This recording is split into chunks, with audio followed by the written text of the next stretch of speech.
어이가 없네. 우리 딸 예물 사주러 갔다가 당신이 우리 애한테 뭐라고 했다면서? 당신네가 어디 가서 이렇게 예쁜 며느리 얻을 수 있을 것 같아? 대단한 집안 아들내미들도 우리 딸이랑 결혼하고 싶어서 줄을 섰어? 줄을. 주제도 모르고 어디서 고상한 척이야? 저기요. 그렇게 좋은 혼처가 있었으면 그쪽 알아보세요. 저희 영원이도 당신네 딸한테 절대 빠지는 데 없어요. 저야말로 우리 아들이 좋다 그래서 이것저것 따져보지도 않고 결혼시키려고 했던 거예요. 그런데 이런 집인 줄 알았으면 진작에 반대하는 건데 후회되네요. 뭐? 당신네가 그렇게 잘났어? 그쪽에서 파혼하기로 했으니까 우리 딸한테 사준 예물은 못 돌려줘. 1,000만 원도 훨씬 넘는다면서? 아무튼간 우린 그거를 위자료라고 생각할 테니까 그런 줄 알아. 오늘 이야기 속 주인공은 63세 김수희 씨입니다. 그리고 그녀의 33세 아들 이영원에 관한 이야기입니다. 김 씨는 바로 얼마 전까지만 하더라도 아들의 결혼에 대한 설렘이 있었습니다. 공부만 하던 약사 아들은 몇 년 전에 약국을 차렸습니다. 그리고 자리 잘 잡고 안정적인 딱 좋을 때 결혼을 하게 되어 좋았습니다. 직업은 어린이집 선생님이에요. 어머, 그러니? 네, 그런데 결혼하면 집에서 애들 키우면서 살고 싶대요. 괜찮으시죠? 내가 괜찮고 안 괜찮고 할 게 뭐 있어? 애들이면 몇 명? 글쎄요, 애를 좋아한다니까. 엄마는 좋지. 아주 그냥 손자 손녀 북적북적하면 좋겠어. 김 씨는 남편도 외아들이고 아들도 외아들이라 명절이 되어도 그런 기분을 느낀 적이 없어서 늘 아쉬웠습니다. 김 씨도 워낙 아이들을 좋아하기 때문에 예비 며느리가 어린이집 선생님이고 아이들도 많이 낳고 싶다고 하니 반가웠습니다. 요즘 젊은 사람들이야 하나도 안 낳기도 한다니까 개인적으론 참 다행스럽단 생각을 했습니다. 아들이 아이를 안 갖겠다면 어쩔 수 없겠지만 그래도 손주를 보고 싶은 마음이 없을 수는 없었기 때문이었죠. 그리고 결혼 이야기가 오가고 얼마 안 있어서 아들이 여자친구를 데리고 집에 왔습니다. 상견례 전에 인사를 시키겠다며 말이죠. 일단 첫인상은 참 좋았습니다. 예쁘장한 얼굴에 무릎까지 오는 살구색 원피스를 입고 왔는데 무척 단아하고 참해 보였습니다. 안녕하세요. 어머니. 어머, 어머니? 첫 만남에 대뜸 어머니라고 부르는 예비 며느리. 살가운 모습에 김 씨는 웃었습니다. 시커먼 남자들만 있던 집안이었는데 딸같이 다정한 며느리가 들어오면 참 좋을 것 같았습니다. 영원이가 아주 예쁜 색시를 데리고 왔네요. 아이 별 말씀을요. 어머니가 더 아름다우세요.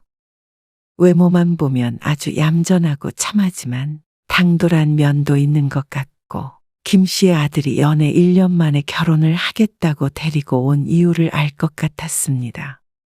우리 아들이 지난번에 사돈될 분들이랑 다 같이 여행도 다녀왔다고 하더라고요.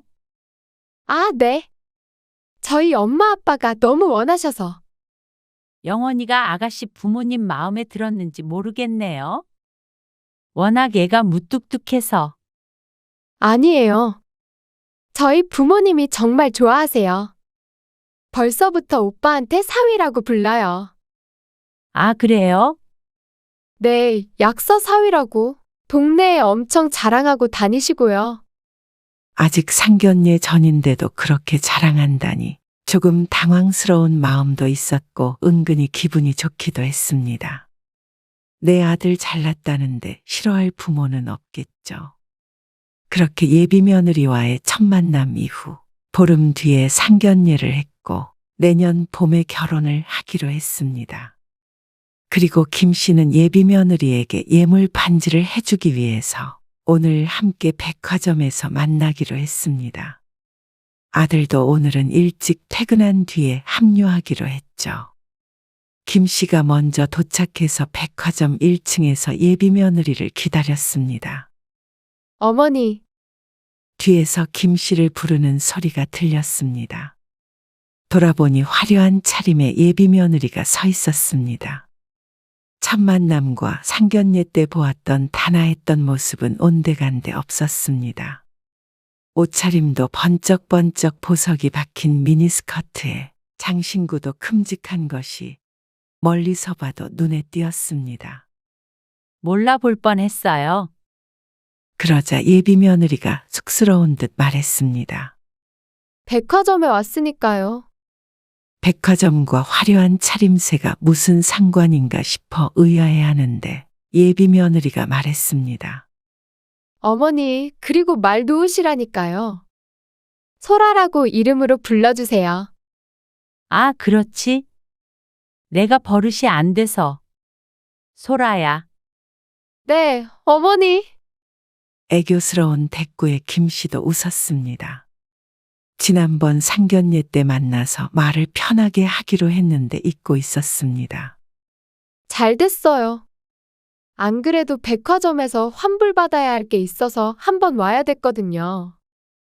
그러면서 가방을 툭툭 치는데 가방 속에 환불받아야 하는 게 들어있는 모양이었습니다. 그럼 그것부터 지금 받으러 갈까? 아니요. 먼저 반지부터 고를래요. 오빠는 언제 온대요? 1시간 안에 도착한대. 우리끼리 먼저 보고 있을까? 네, 어머니. 어차피 오빠는 봐도 몰라요. 그건 그렇지. 며느리는 김 씨의 팔에 야무지게 팔짱을 꼈습니다. 이런 경험이 없어서 그런가 김 씨는 당황했습니다. 원래 며느리들은 시어머니에게 이렇게 살가운가 싶었습니다.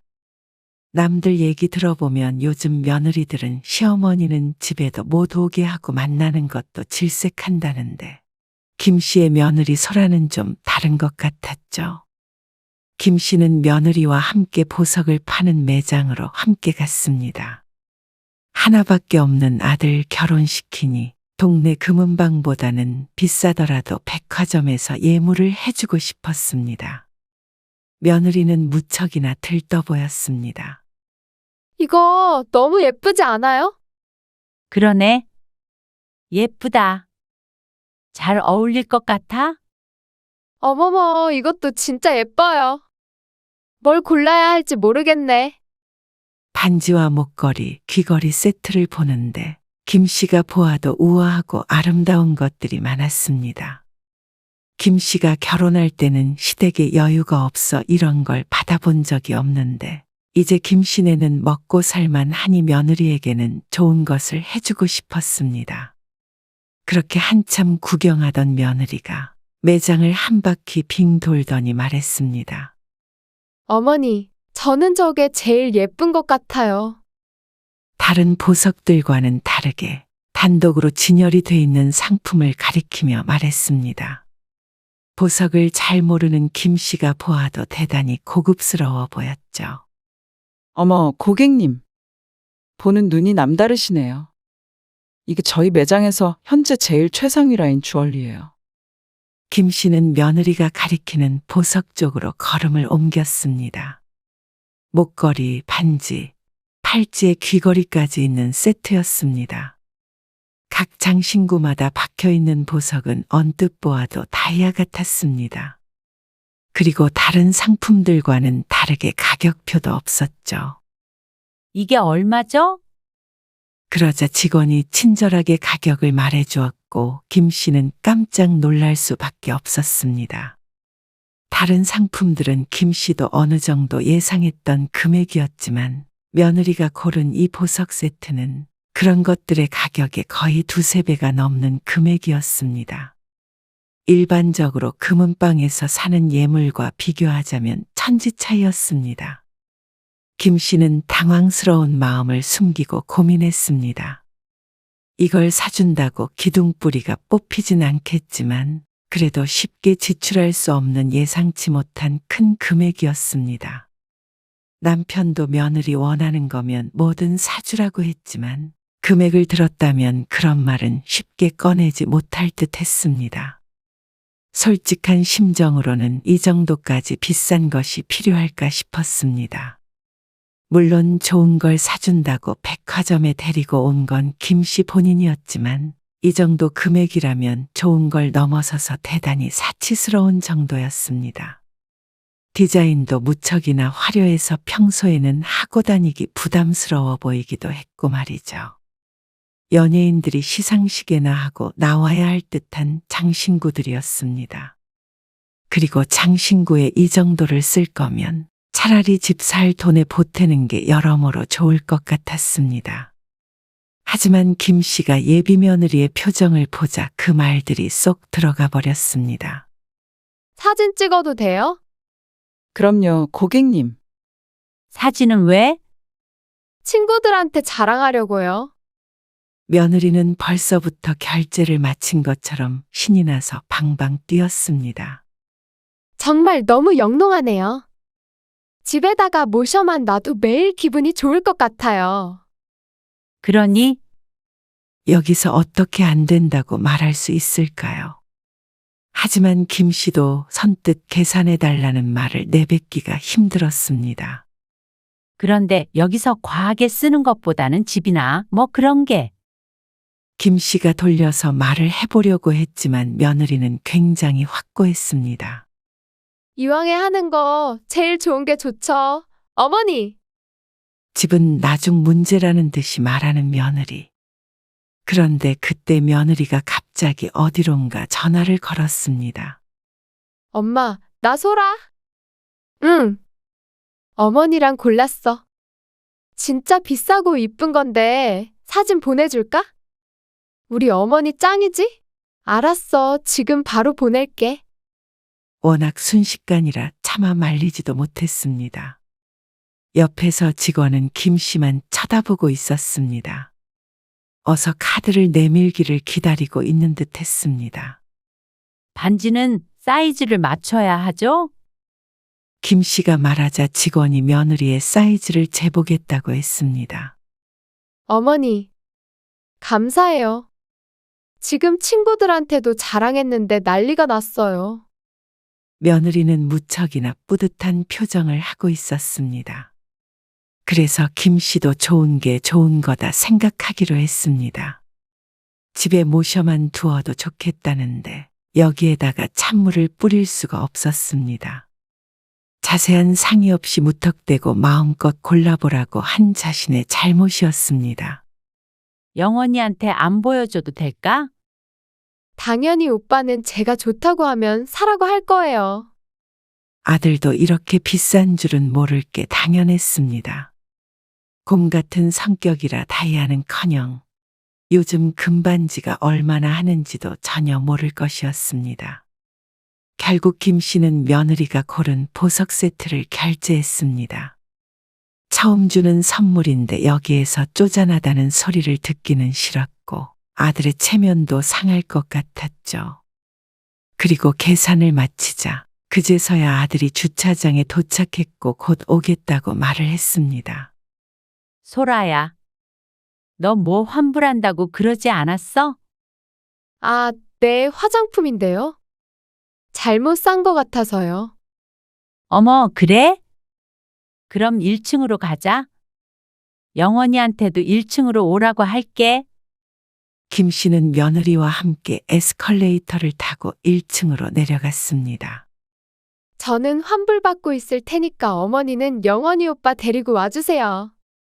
김 씨는 지하에서 올라오는 에스컬레이터 앞에 서서 아들을 기다렸습니다. 그러자 잠시 후에 아들이 올라왔습니다. 어머니, 다 고르셨어요? 응, 골랐어. 예쁜 걸로 했어요.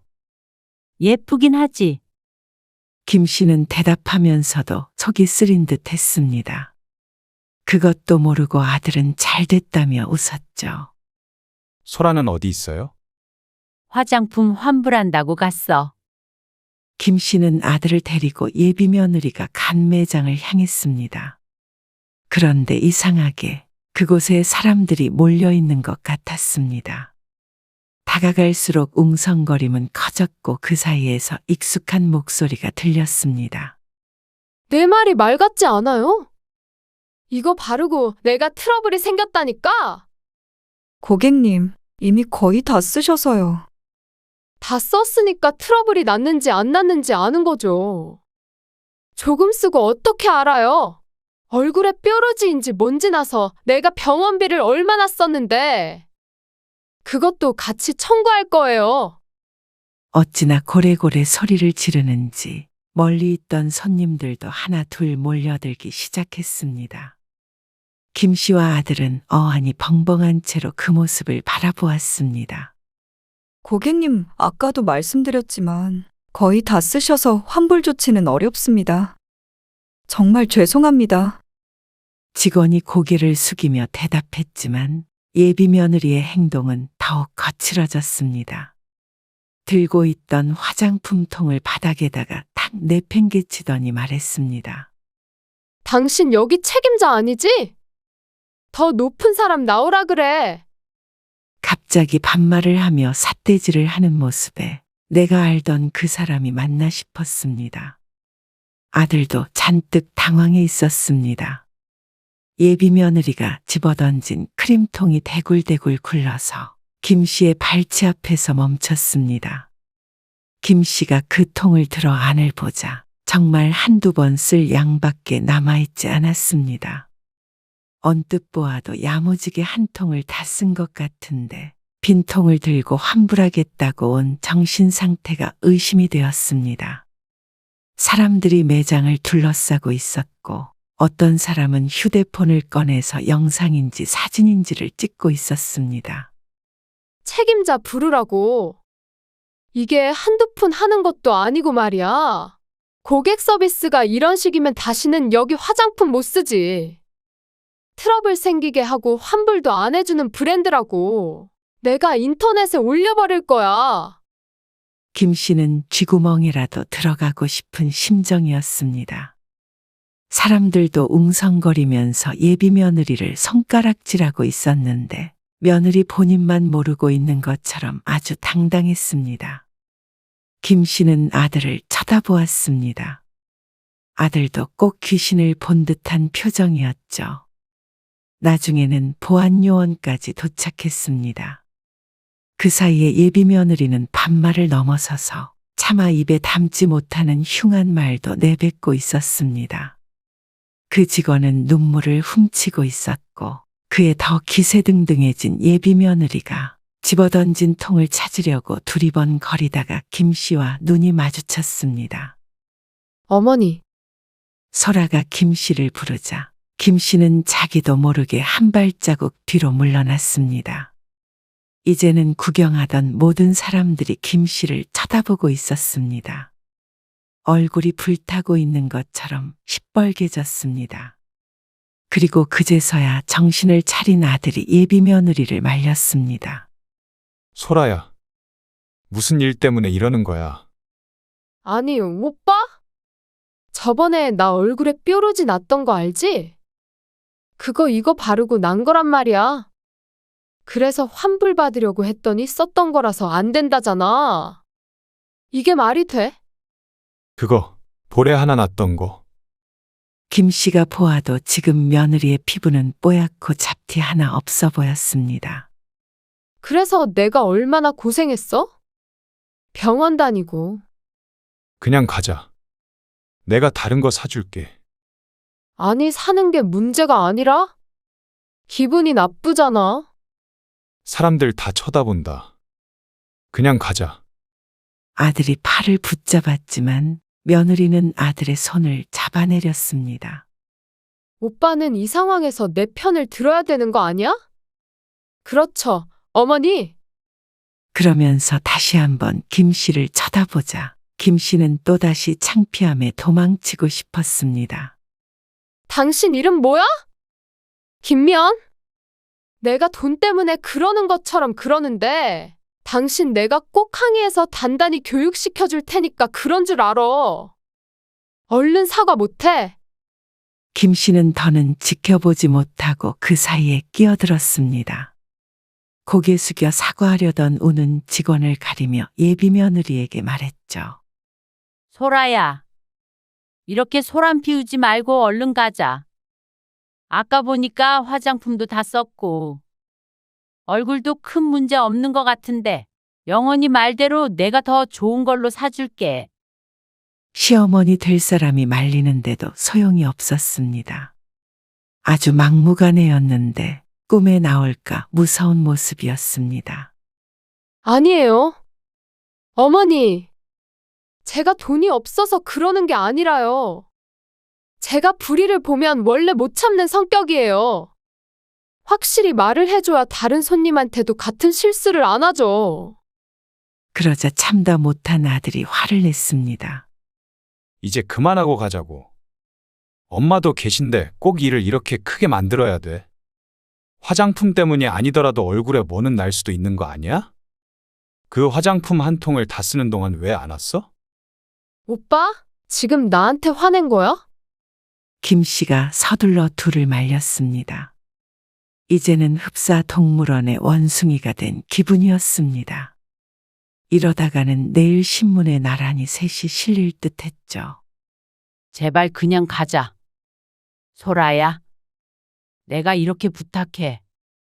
김 씨는 겨우 예비 며느리를 뜯어 말렸습니다. 죄송합니다. 저희가 데리고 갈게요. 그러자 소라를 끌어내려던 보안 요원도 돌아갔습니다. 그리고 울고 있는 직원에게는 다시 한번 김 씨가 사과를 했습니다. 너무 죄송합니다. 아니에요. 직원은 한시라도 빨리 김 씨네가 자리를 떴으면 하는 눈치였습니다. 그러자 예비 며느리가 무척이나 못마땅해 했습니다. 하지만 이렇게 사과만 하고 돌아갈 수 있다면 다행인 상황인데 그걸 모르고 투덜댔습니다. 어머니, 이런 데서 얕보이면 안 돼요. 좋은 날이라서 참는데 요즘에 손님한테 갑질하는 직원들이 얼마나 많은데요. 그러자 김 씨는 며느리의 옷차림이 이해가 갔습니다. 누가 누구에게 갑질을 했다는 건지 몰랐습니다.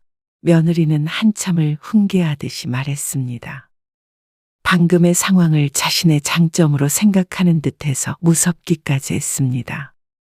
부당한 건 못 참고 손해보지 않는 성격이라며 포장을 했지만 김 씨가 보기엔 그저 과시욕이 큰 쌈닭인 듯 했습니다. 김 씨도 말을 잃어 대답하지 않았고 아들도 화가 났는지 표정이 무척이나 굳어 있었습니다. 아, 배고프다. 오빠, 우리 맛있는 거 먹자. 오늘 어머니가 진짜 예쁜 목걸이 사주셨는데 괜히 기분 망쳤다. 그치? 기분 전환 좀 해야겠어. 그쵸, 어머니? 다시 한번 김 씨의 팔에 팔짱을 끼며 말하는데 김 씨는 소름이 돋는 것 같았습니다. 백화점을 빠져나오는데 자신들을 알아본 사람들 몇몇이 손가락질을 했습니다. 김 씨는 빠른 걸음으로 주차장으로 향했습니다. 한참을 김 씨도 아들도 말이 없으니 소라도 그제서야 분위기를 눈치챈 듯 했습니다. 설마 오빠랑 어머니도 제가 잘못됐다고 생각하시는 거예요? 원래 이러면 환불 다 해줘요. 여기가 이상한 거예요.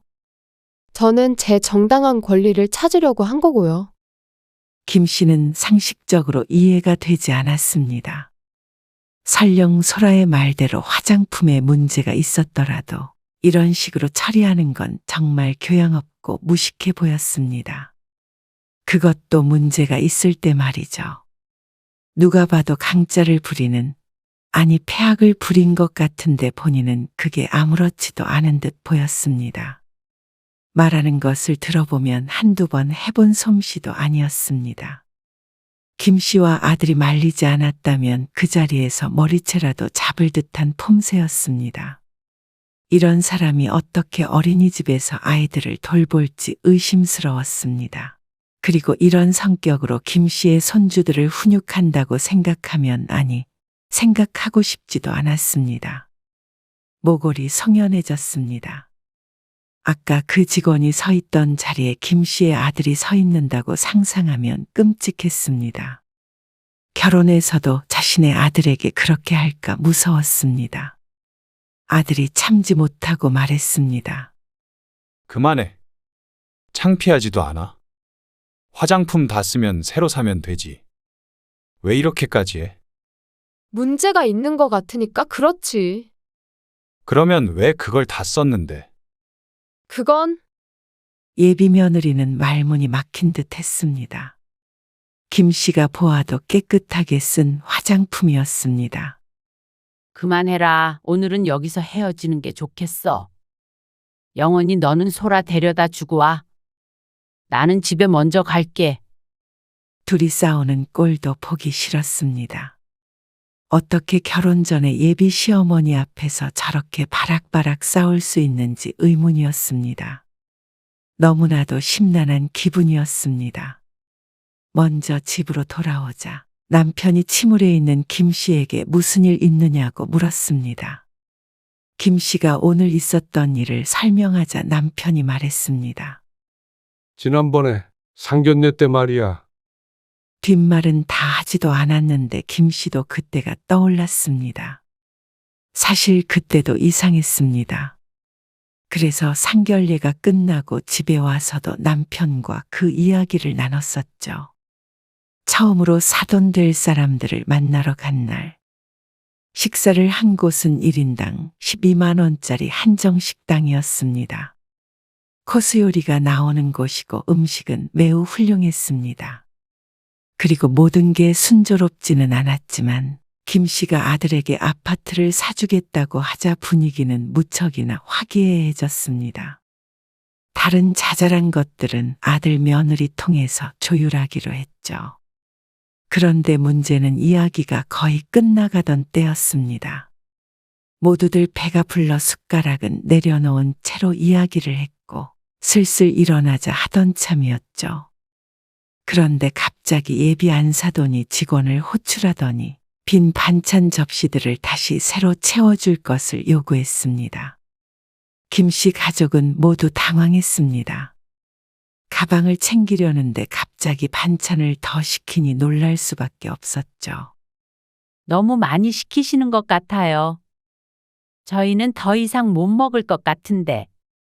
거의 10접시 정도의 반찬이 새로 깔렸습니다. 더 하실 말씀이. 그러자 예비 안사돈이 웃으며 말했습니다. 아이고, 저희도 배불러서 더는 못 먹어요. 그래도 이렇게 비싼 데 왔으면 이렇게 해야 손해를 덜 보는 거예요. 무슨 말인지 순간 이해를 못하자 덧붙여 말했습니다. 안 먹더라도 뽕을 뽑아야죠. 어차피 이건 공짜잖아요. 그러더니 샐러드에 들어있는 사과 하나만 콕 집어먹고는 다시 젓가락을 놨습니다. 이제 일어나죠. 그러더니 짐을 챙기기 시작했습니다. 그거 하나 먹으려고 모든 반찬을 다 새로 주문한 것인지 황당했습니다. 아무리 메인 요리가 아니라 추가 요금은 내지 않는다지만 상식적인 행동은 절대 아니었죠. 그리고 며느리와 바깥사돈의 표정을 보니 아무렇지도 않아 보이는 게 원래 종종 있는 일인 듯 했습니다. 김 씨는 속으로는 뜨악했지만 그거 하나만 보고 뭔가를 판단하기엔 만남이 너무 짧았습니다. 이제 보니 그런 것도 집안 내력인 것 같았습니다. 부모를 보면 자식을 안다고 이상한 점이 있었는데도 외면하고 결혼을 진행한 게 실수였던 것 같았습니다. 아무래도 이 결혼이 불안했습니다. 하지만 아들이 어떻게 생각하는지 몰라서 먼저 말을 꺼낼 수는 없었습니다. 그래서 영원이는 집으로 간대. 소라 데려다 주고 여기로 온댔으니까 금방 올 거예요. 그래도 영원이한테는 너무 그런 내색 하지 마. 남편도 아들이 걱정스러운 듯 했습니다. 김 씨도 마찬가지였습니다. 아까 표정을 보니 김 씨보다도 충격을 받은 듯 했습니다. 조금 지나자 아들이 집으로 들어왔습니다. 표정이 침울한 것을 넘어서서 비통해 보이기까지 했습니다. 나라라도 잃은 표정이었죠. 딱 봐도 크게 싸운 것 같았습니다. 저 이 결혼 다시 생각해봐야 할 것 같아요. 죄송해요. 아들은 큰 죄를 지은 듯 고개를 숙였습니다. 하지만 김 씨는 그 말이 차라리 반가웠습니다. 그런 며느리를 볼 생각에 눈앞이 깜깜했는데 아들의 한마디에 눈이 번쩍 트이는 것 같았습니다. 사실 지난번에 소란의 가족들이랑 여행 갔을 때요. 그러면서 지난 이야기를 풀어내는 아들. 다음날 호텔에서 나오면서 저는 정리를 하고 있는데 소라도 그렇고 소라 부모님도 그렇고요. 수건도 여기저기에다가 흐트러뜨리고 침대도 엉망으로 만들고요. 쓰레기도 여기저기 집어던져서 방을 난장판으로 만들어 놓더라고요. 그래서 제가 왜 그러냐고 물어봤더니 왜 그런 거래? 김 씨도 의아해서 물어보았습니다. 그런데 아들의 대답이 너무 충격적이었습니다. 호텔 요금에 청소 비용이 다 포함된 거니까 우리가 정리할 필요가 없지 않냐고 그러더라고요. 근데 우리가 청소할 필요가 없는 거랑 그래서 일부러 어지럽히는 거랑은 다른 거잖아요. 사실 그때도 소라랑 좀 말다툼이 있었는데 이미 결혼 얘기가 나오고 있어서 아들은 괴로워 보였습니다. 이런 사람인 줄 몰랐어요. 그런 것만 빼면 좋은 사람이라고 생각했어요. 근데 차라리 그때 제가 결정을 했어야 되는 건데 오늘 엄마가 그런 모습 보시게 해서 정말 죄송해요. 남편도 그런 아들에게 한마디 했습니다. 오늘 내가 들은 말이 사실이라면 나는 솔직히 자신은 없다. 그런 집하고 사돈 맺고 살고 무엇보다도 너는 그 집 식구도 되는 것 아니니? 저도 너무 괴로워요. 고민됐던 순간들이 있었는데 제가 시기를 놓친 것 같아요. 늦은 게 어딨어. 아직 결혼을 한 것도 아닌데. 김 씨의 솔직한 심정이었습니다. 어영부영 떠밀려 결혼해서 남은 6, 70년 평생 괴롭게 사느니 차라리 파혼이 나았습니다. 주변에도 아들이 결혼하는 줄 알고 있지만 그건 물으면 그만이었습니다. 그 과정이 아무리 힘들어도 이혼하는 것보다는 쉬울 듯 했습니다. 네가 잘 결정해서 알려줘. 엄마 아빠는 영원히 네 의견에 따를게.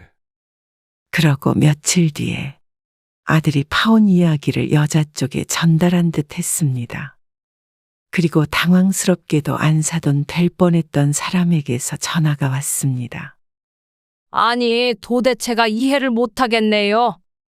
우리가 못해준 게 뭐가 있어요? 솔직히 우리 딸 정도면 더 좋은 혼처도 있었는데 얘가 좋다고 해서 진행했던 거예요. 어떻게 이렇게 뒤통수를 쳐요? 그때 만나서 얘기 잘 끝내놓고 말이에요. 단단히 화가 난 듯한 목소리였습니다.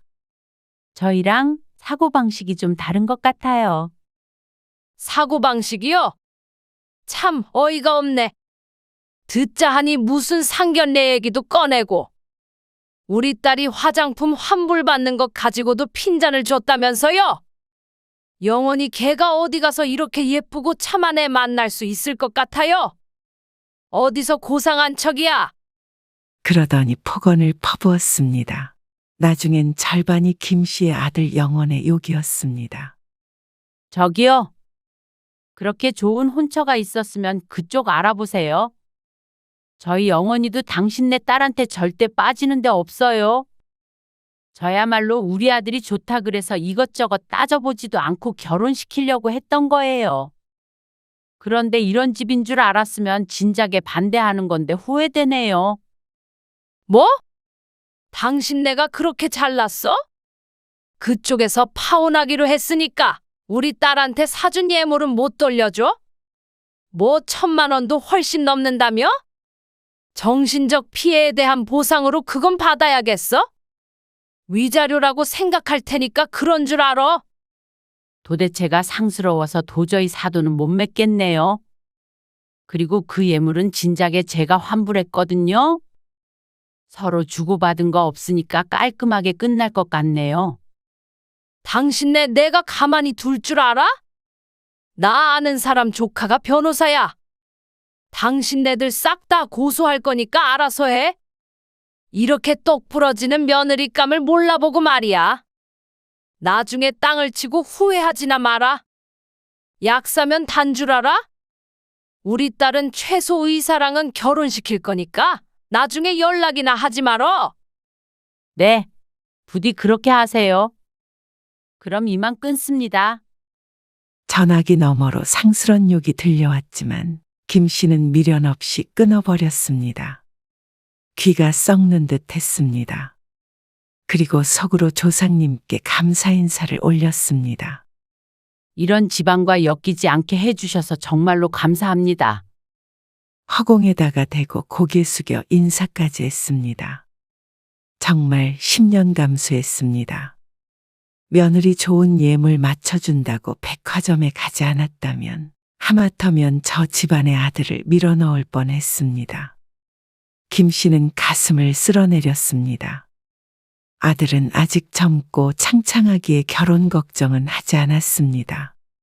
부디 다음번엔 좀 더 오래 연애하고 가족들도 여러 번 만나보고 좀 더 신중하게 결혼 결정을 하길 바랄 뿐이었습니다.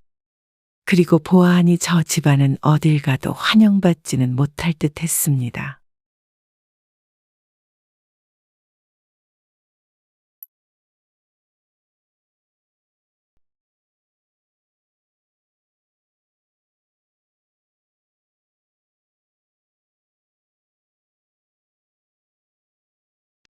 내가 가까이 산다고 말없이 찾아가기를 했니? 아니면 자꾸 부르기라도 했어? 그랬다면 내가 이렇게 억울하지는 않아. 아니, 이렇게 한 번, 두 번 오시다 보면 이것저것 간섭하고 싶어지겠죠. 또 그러다 보면 엄마도 모르는 사이에 참견하게 되고요. 그래서 같은 아파트 살면서도 여태 한 번도 와보란 소리도 안 했니? 그렇게 왔다 갔다 하다 보면 네 집 내 집 없어져요. 그래? 그러면 안사도는? 안사도는 네 집 내 집 없어도 되는 거야? 너는 처갓집에는 그렇게 잘하면서 결혼하면 엄마는 이제 부모가 아니야? 아, 사위한테 장모님이랑 며느리한테 시어머니가 같아요. 그래서 그 며느리는 집에 없는 척까지 해야 했던 거야? 엄마, 이렇게 꼬투리 잡으면 정말 한도 끝도 없어요. 잘 지내시다가 왜 그러세요?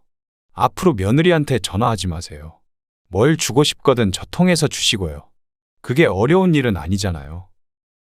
오늘 이야기 속 주인공은 69세 성명옥 씨입니다. 그녀의 아들 38세 정우석이 결혼한 후에 생긴 일입니다. 송 씨는 아들이 쏟아내는 말을 소나기처럼 맞으며 서 있었습니다.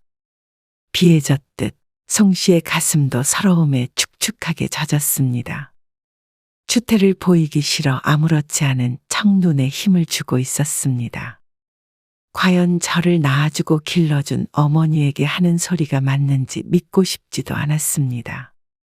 아들 며느리 불편할까봐 그동안 참고 살아온 세월이 억울했습니다. 참아도 이런 취급받을 것이라면 그렇게 눈치 보고 할 말 못하고 살지도 않았을 것입니다. 그리고 자신이 준 집에서 살면서 부모를 질색하는 아들네의 염치 없음에 실소가 나왔습니다. 송 씨는 아들의 결혼이란 것이 이런 것일 줄은 몰랐습니다. 아니, 어쩌면 상견례 때부터 예견이 되었던 것인 줄도 몰랐습니다. 우리 하나랑 사위랑 9살 차이나 나네요. 아, 네, 그렇네요. 예비 신부가 아들보다 많이 어리다 보니 안사돈도 송 씨보다 18살쯤 젊어 보였습니다. 30대 후반인 아들이 29 신부를 데리고 왔으니 그저 성구할 뿐이었습니다. 아무쪼록 금지옥엽 저희 딸 잘 부탁드려요. 제가 너무 끼고 살았더니 살림도 할 줄 모르고 아직도 애예요, 애. 마음에 안 차는 일이 있더라도 너그러운 마음으로 이해해 주세요. 아이고, 아닙니다. 제가 이해하고 말고 할 일이 있나요? 둘만 잘 살면 되는 거죠. 그래도 제가 자주 가서 살림도 봐주고 애도 봐주고 할 테니까 그런 건 염려 마세요. 아무래도 시어머니보다는 친정엄마가 편하니까 애들 걱정은 마시고요. 아무리 가까이 살아도 저희 딸 시집살이 시키시면 안 돼요. 코맹맹이 소리로 하는 이야기는 다소 어처구니가 없었습니다. 꼭 제가 매일 드나들겠다고 한 것 같지만 아직 아들네가 어디에 살지도 의논한 바가 없었고 송 씨는 며느리를 시집살이 시킬 생각이 없었으니 말이죠. 가까이에 살아요? 네, 사부인 가지고 계신 아파트로 들어간다던데. 우리 사위가. 송 씨가 아들을 쳐다보았습니다. 예비 사돈이 말한 그 아파트는 송 씨가 20년 전에 아파트를 분양받으면서 같은 단지에 한 채 더 받았던 집입니다. 그 당시에는 미분양되었던 곳이라 분양가가 낮았지만 지금은 상당히 높아진 곳이었고 그동안엔 전세를 주고 있었습니다. 사실 송 씨도 내심 결혼하면 아들 내보고 들어와 살라고 할 작정이었습니다. 그게 싫다 하면 다시 전세를 주고 그 전세금을 보태줄 생각을 하고 있었죠. 그래서 2달 전 세입자가 나간 뒤에도 계속 비워두고 있었습니다. 하지만 아직 아들과 그 이야기를 해본 적은 없었는데 아들이나 사돈네는 당연한 듯 그 집을 아들 것이라고 생각하고 있었습니다. 저희가 리모델링 비용 좀 보태고요. 가구도 좀 드리고 할게요. 주인도 모르는 사이에 모든 게 다 결정된 듯 했습니다. 아, 그러세요. 신혼부부 살던 곳이라 깔끔하긴 한데 싹 고치면 좋긴 하겠죠. 하지만 어차피 줄 것을 이러쿵 저러쿵 하고 싶지 않아서 모른 척 했습니다. 네. 그리고 하나가 특히나 몸이 좀 약해요. 옛날부터. 그래서 스트레스 받고 그런 것도 안 되거든요. 제 말 뜻 아시겠죠? 은근한 말투로 송 씨에게 눈치를 주는 예비한 사돈. 송 씨는 이제는 깊이 생각하기를 멈췄습니다. 이래도 알았다, 저래도 알았다 했죠. 그리고 얼마 뒤에 아들은 결혼을 했고 송 씨가 준 아파트에서 신혼생활을 시작했습니다. 같은 아파트라도 마주칠 일은 많이 없었지만 그래도 한 번도 마주치지 않는 것은 불가능했습니다. 어디 가니?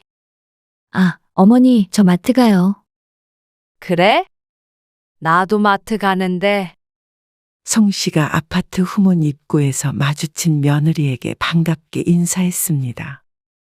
같은 길을 간다기에 더욱 반가웠죠. 그런데 며느리가 들뜬 송 씨에게 말했습니다. 아, 저 깜빡하고 집에 휴대폰을 두고 왔어요. 먼저 가세요, 어머니. 며느리가 후다닥 단지 안으로 사라졌습니다. 송 씨는 고개를 갸웃하고 아파트 후문 쪽에 있는 마트로 가서 장을 보았습니다. 장을 보면서도 마트 입구를 힐끔 보았지만 며느리는 오지 않았습니다. 결국 장을 다 보고 집에 돌아갈 때까지도 며느리는 나타나지 않았습니다. 휴대폰을 놓고 왔다더니 시어머니랑 같이 장 보는 것이 불편했던 모양이었습니다. 물론 무슨 일이 있어 못 온 것일 수도 있지만 송 씨는 눈치껏 살기로 했습니다. 그 뒤로는 아파트 안에서 며느리를 거의 마주치지 않았습니다. 그리고 얼마 안 있어서 며느리는 임신을 했습니다. 결혼하고 애를 갖기 위해서 바로 일을 그만뒀는데 결혼한 지 반년밖에 안 돼서 애가 들어선 것이죠. 송 씨는 정말 기뻤습니다. 아들도 곧 40이고 자신도 7순이 넘었으니 아이 소식이 너무나 반가웠죠. 그래서 주변에 물어물어 임산부에게 좋은 음식들을 잔뜩 사놓았습니다. 견과류, 과일 등을 사와서 며느리에게 갖다 줄 요량으로 주말 낮에 아들에게 전화를 걸었습니다. 우서가, 너희 오늘 집에 있니? 왜요? 아, 임산부한테 좋은 음식들이 있다고 해서 내가 좀 사왔는데 너희 집에 있으면 갖다 주려고. 지금 장모님이랑 장인어른 와 계세요. 축하 파티 하고 있어요.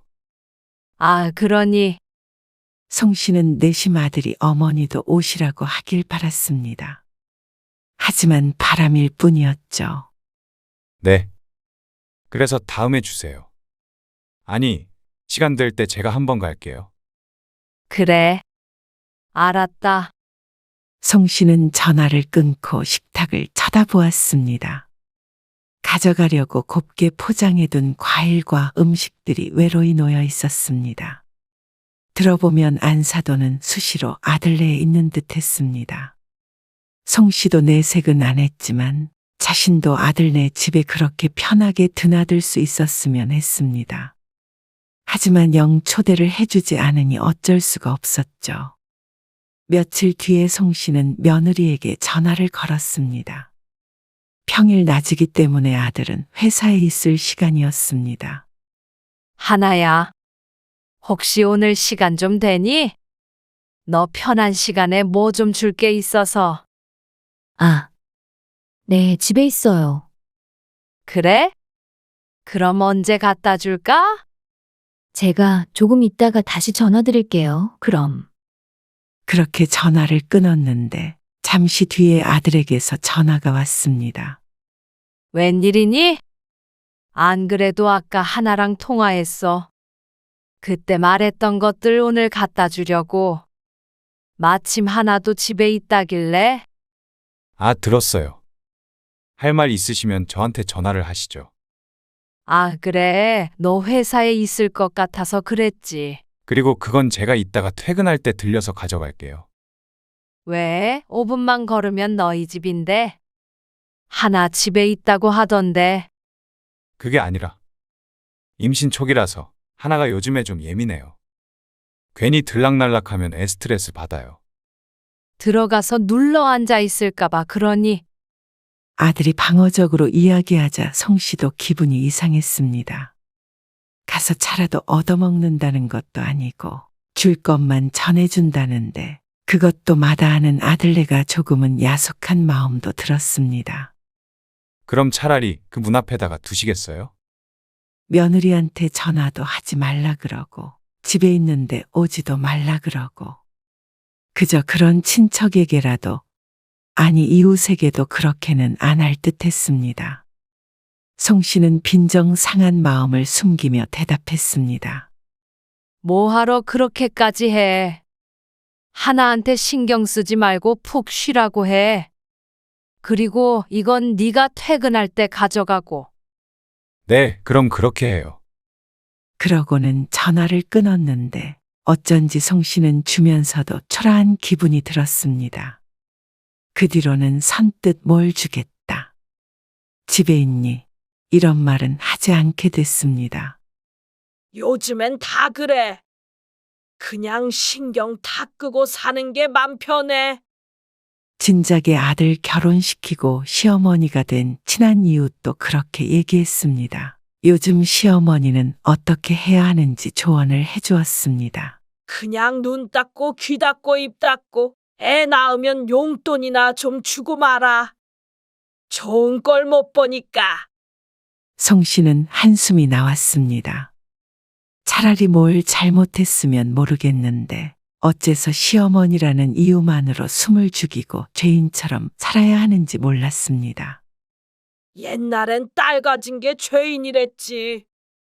요즘엔 아들 가진 게 죄인이야. 나도 그래서 며느리가 전화번호를 바꿔도 안 물어봐. 참 상전이 따로 없지. 그래도 애기 가졌으니까 좀 챙겨주고 싶어서 그렇지. 아서 그냥 아들은 마음에만 품고 살아.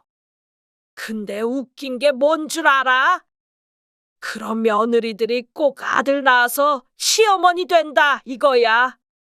같은 처지의 이웃도 말은 그렇게 하지만 속은 좋지 않아 보였습니다.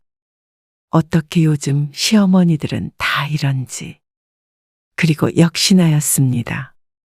며느리 임신 초기 땐 촉이라고 사돈이 늘 와 있었고 중기 땐 입덧 때문에 음식해준다고 만삭 땐 몸 움직이면 안 된다고 사돈이 있었습니다. 그리고 출산하고 나서도 몸조리해준다고 안사돈이 왔죠. 그러니 가끔 전화하면 장모님이 와 계시다며 다음에 하면서 송 씨를 초대한 적은 없었습니다. 어째서 같은 아파트에 사는데도 서울과 제주도에 사는 것 같은 느낌이 들었습니다. 그리고 이웃의 예언처럼 송 씨의 며느리는 아들을 낳았습니다. 출산하고서 100일이 지났을 때는 아들과 며느리가 아이를 데리고 한 번 송 씨네 집에 온 적이 있었고 그 뒤로는 서로 왕래는 없었습니다. 믿기지 않게도 그때까지도 송 씨는 한 번도 아들네 집에 가본 적이 없었습니다. 그러다가 우연치 않게 기회 아닌 기회가 생겼습니다. 엄마, 지금 저희 집에 좀 가주실 수 있으세요? 너희 집에? 예기치 못한 아들의 부탁에 송 씨가 놀랐습니다. 네. 하나가 전몸살인가 뭐 그런 게 생겨서 지금 병원에 좀 가봐야 된다는데 아기를 좀 봐줘야 할 것 같아서요.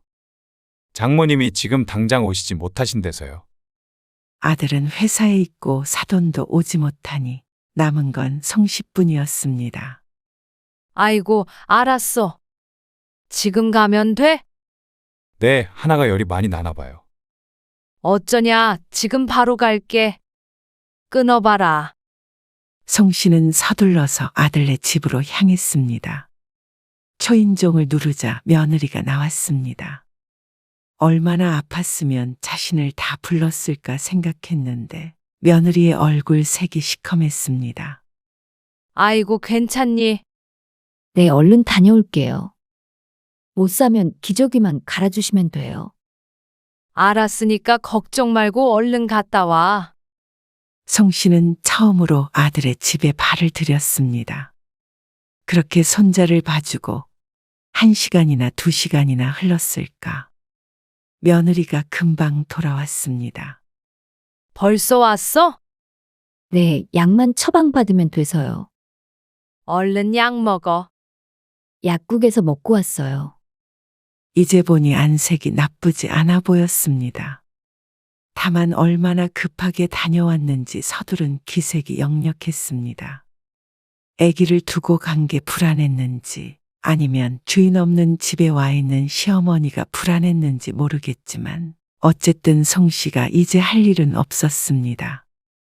아들이 퇴근할 때도 다 돼가는데 조금 기다리면 아들도 보고 갈 수 있을 듯 했습니다. 그런데 며느리가 불편한지 안절부절 못하는 모습을 보고는 그냥 소파에서 엉덩이를 뗐습니다. 이제 가보겠다고 말을 하려는데 현관에서 비밀번호를 누르는 소리가 났습니다. 아들이 왔나 싶어서 고개를 내밀어 보니 안사돈이 들어오고 있었습니다. 안녕하세요. 안녕하세요. 우리 애가 아프다길래 제가 급하게 왔어요. 모임하던 중이었는데, 아이고 택시 타고 왔네요. 하나야, 너 괜찮니? 약 먹고 이제 괜찮아졌어. 열도 내렸고. 다행이다. 감사해요. 고생하셨네요. 송 씨를 향해서 감사의 인사를 하는 안사돈. 서서 인사를 하는 게 꼭 배웅을 하는 폼이었습니다. 볼 일이 끝났는데도 남의 집에 눈치 없이 있는 듯한 느낌을 받았습니다. 안사돈은 이제 가보라는 듯이 서서 웃고 있었습니다. 아, 저는 이만 가볼게요. 네, 그럼 조심히 가세요. 안녕히 가세요. 그렇게 집을 나섰는데 1층 입구에서 아들과 딱 마주쳤습니다. 엄마.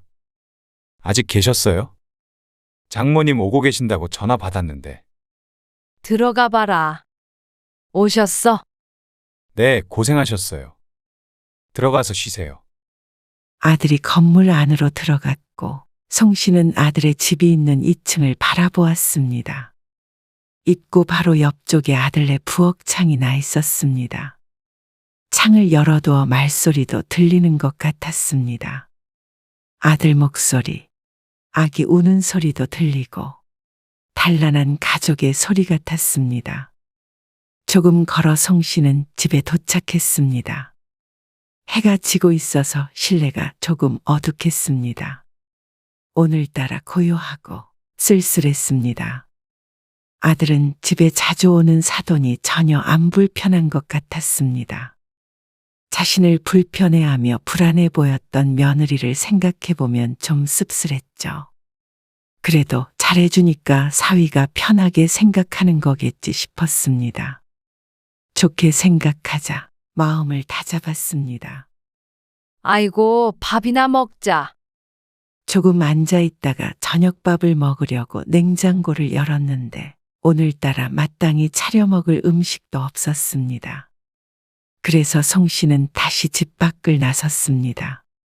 뭐라도 장을 봐와야 할 듯해서 아파트 뒤에 있는 마트로 향했는데 아들 며느리 그리고 안사돈과 마주쳤습니다.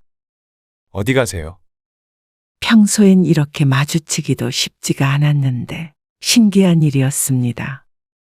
난 저녁거리 사러 마트 가는데 다 같이 어디가? 아, 이 뒤에요. 식당이요. 우리 딸이 요즘 몸이 허한 것 같아서요. 좋은 것 좀 먹이려고요. 외식을 하러 나왔다는 아들네. 그러고는 송 씨에게는 저녁을 먹었냐고 한 번 묻지도 않고 인사를 하며 가버렸습니다. 송 씨는 아들의 뒷모습을 오래도록 지켜보았습니다. 다른 사람은 남이라지만 아들은 송 씨가 평생 키운 내 자식이었습니다. 그래서 아들의 뒷모습이 더 아프게 송 씨를 찔렀습니다. 혼자서 장 봐서 집에서 밥을 차려 먹으며 생각했습니다. 아들을 장가 보낸다는 것이 이런 것인가 싶었습니다.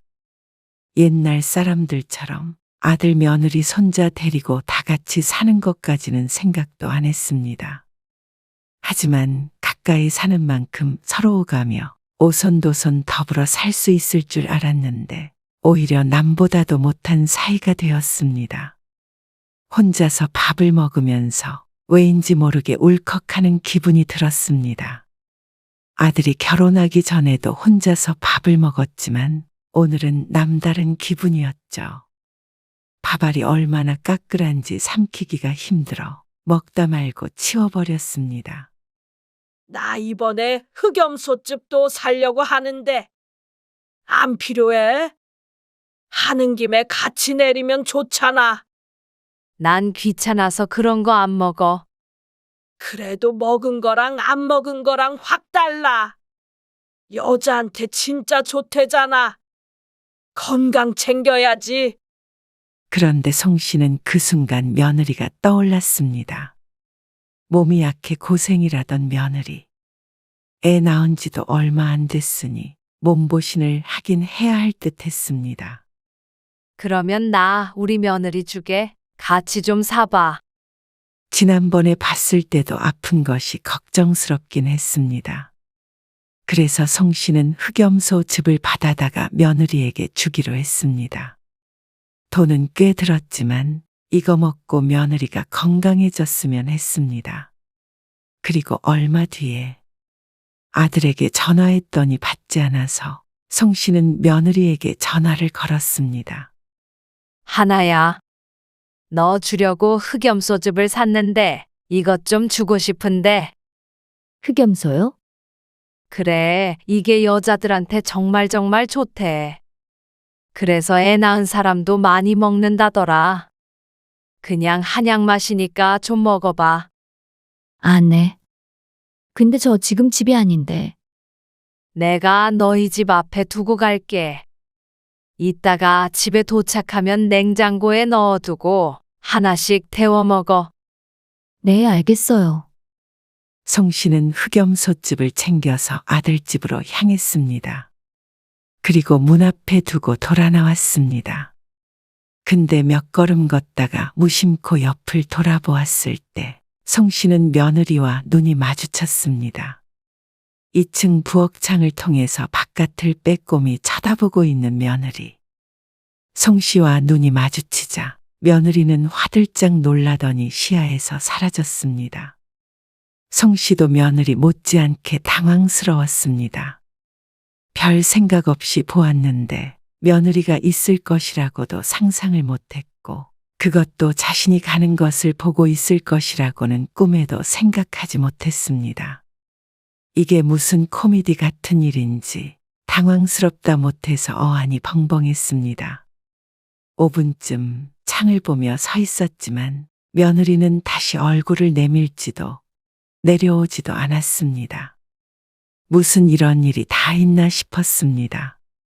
아무리 시어머니가 싫다고 하지만 집에 있으면서도 없는 척하고 시모가 갔나 안 갔나 염탐하는 것이 제대로 된 성인이 할 짓인가 싶었습니다. 송 씨는 애써 화를 삭혔습니다. 그리고는 집으로 돌아와서 진정하려고 노력하고 있었습니다. 그때 아들에게서 전화가 왔습니다. 엄마, 전화하셨던데. 말끝을 느리는 것을 보니 며느리에게 연락을 받은 듯 했습니다.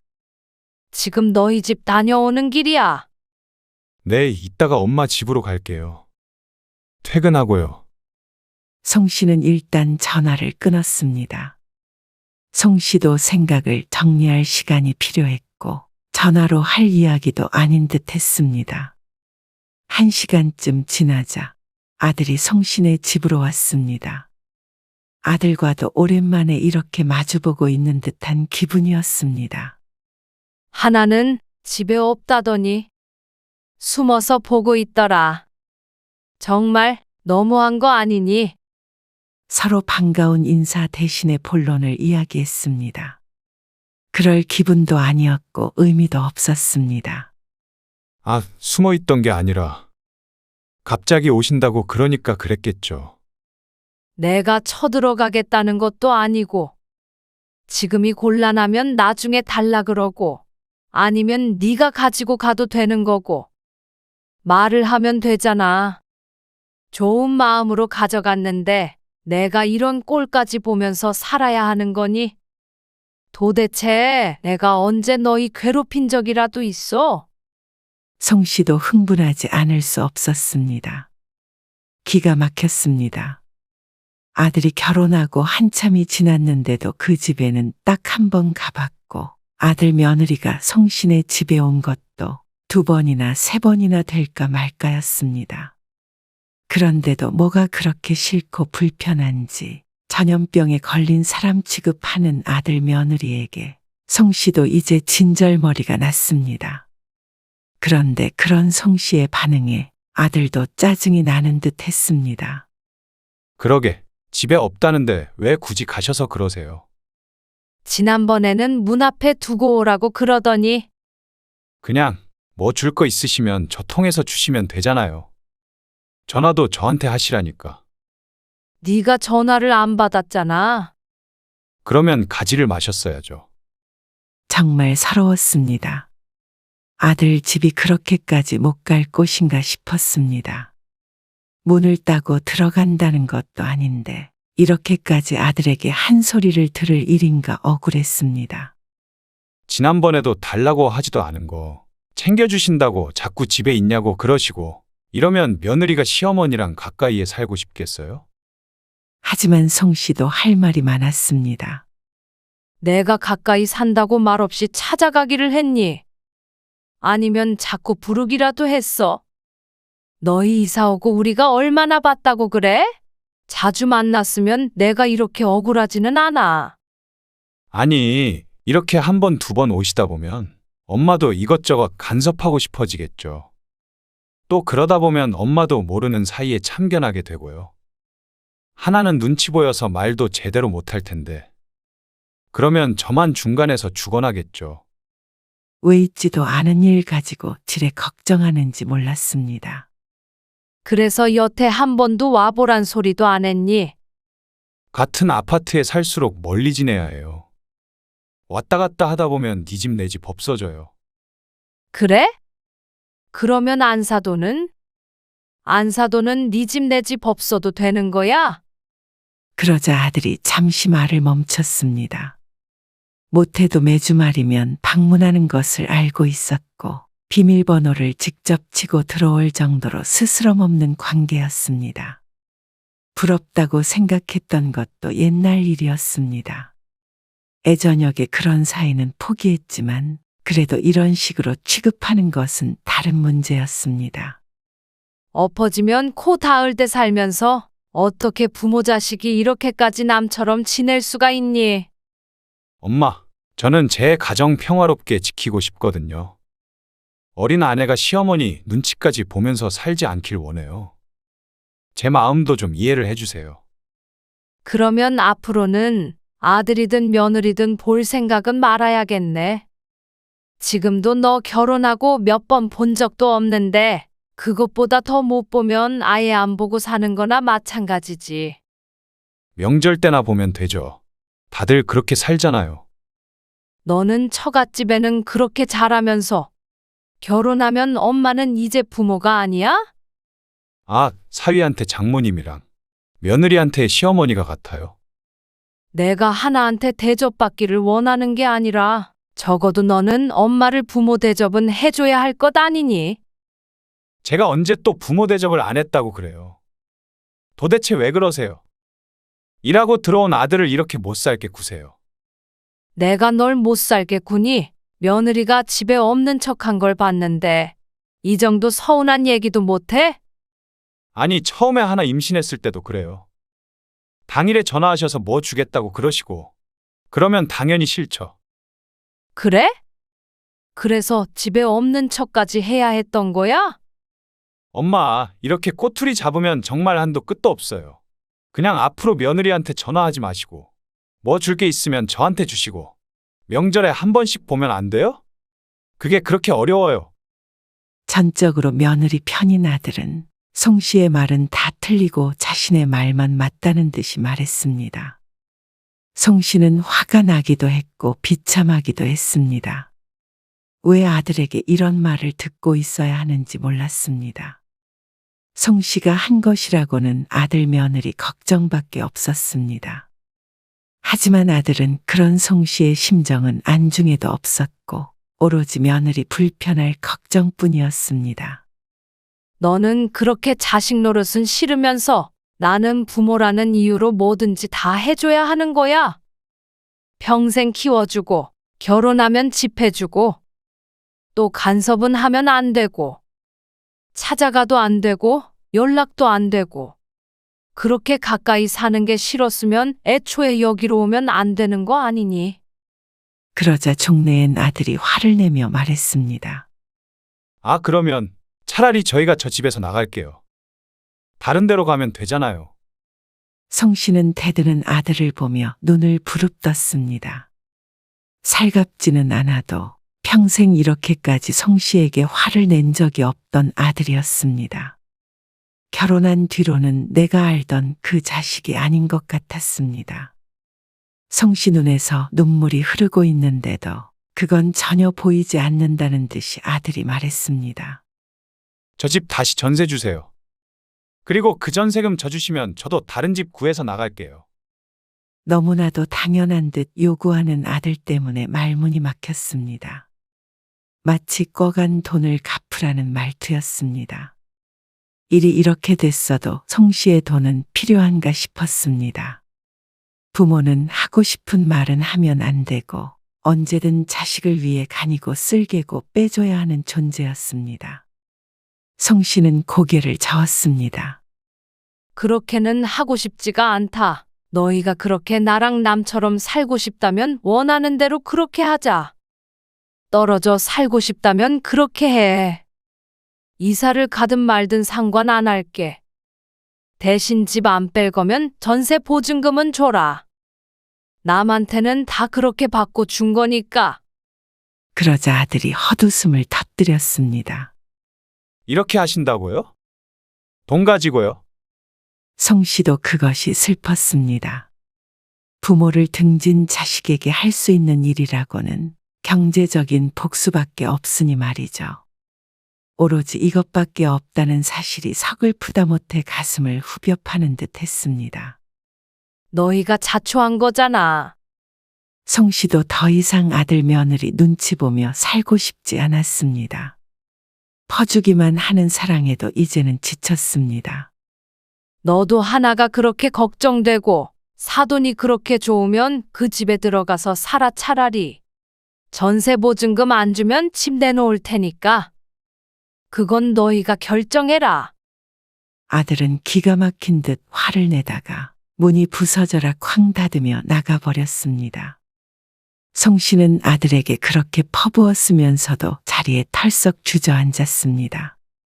이렇게 아들에게 상처 줄 것이 아니라 그저 모르는 사람처럼 아들 며느리 잘 살길 바랬어야 했는지, 그게 진정한 부모였는지 송 씨도 몰랐습니다. 하지만 어차피 자식에게 부모 대접 받지 못할 것이라면 멀리 안 보고 사는 게 나을 수도 있을 것 같았습니다. 같은 아파트에서 마주치고 어색한 인사를 나누고 앞으로도 그렇게 살 자신은 없었습니다. 다음 날 아들은 나가겠으니 전세 보증금을 달라는 말을 했습니다.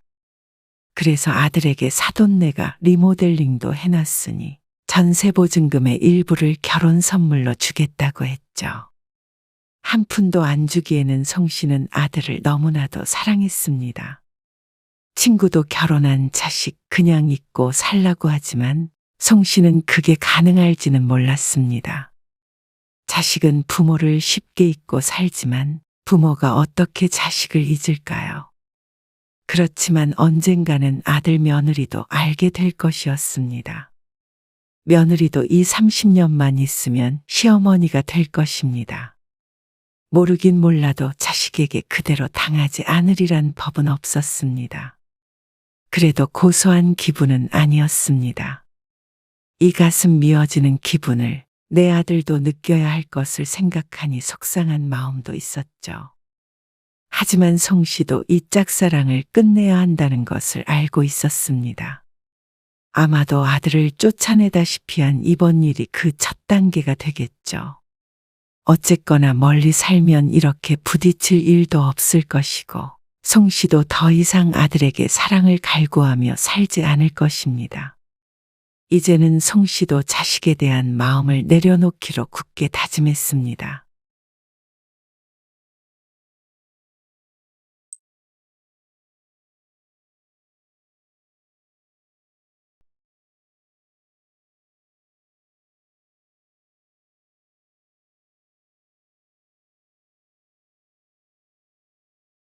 아니, 너희 제정신이니?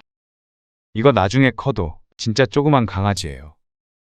그게 중요하니?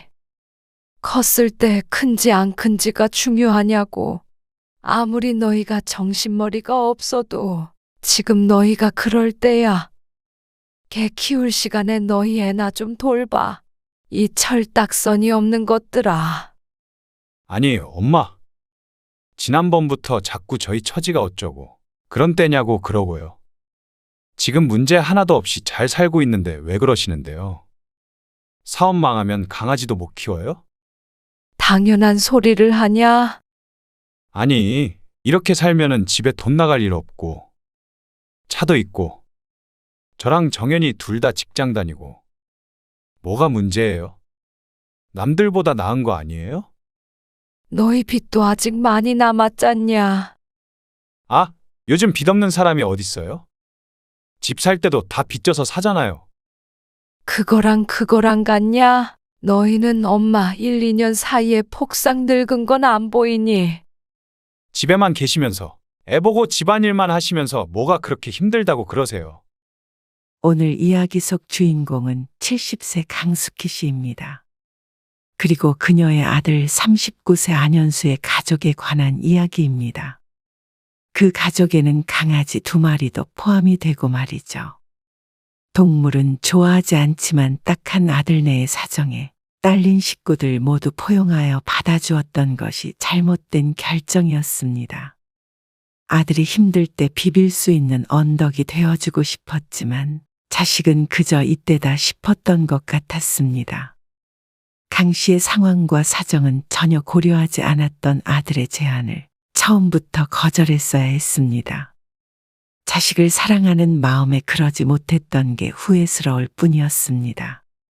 강 씨는 아들이 결혼할 때 전세 자금을 보탰습니다.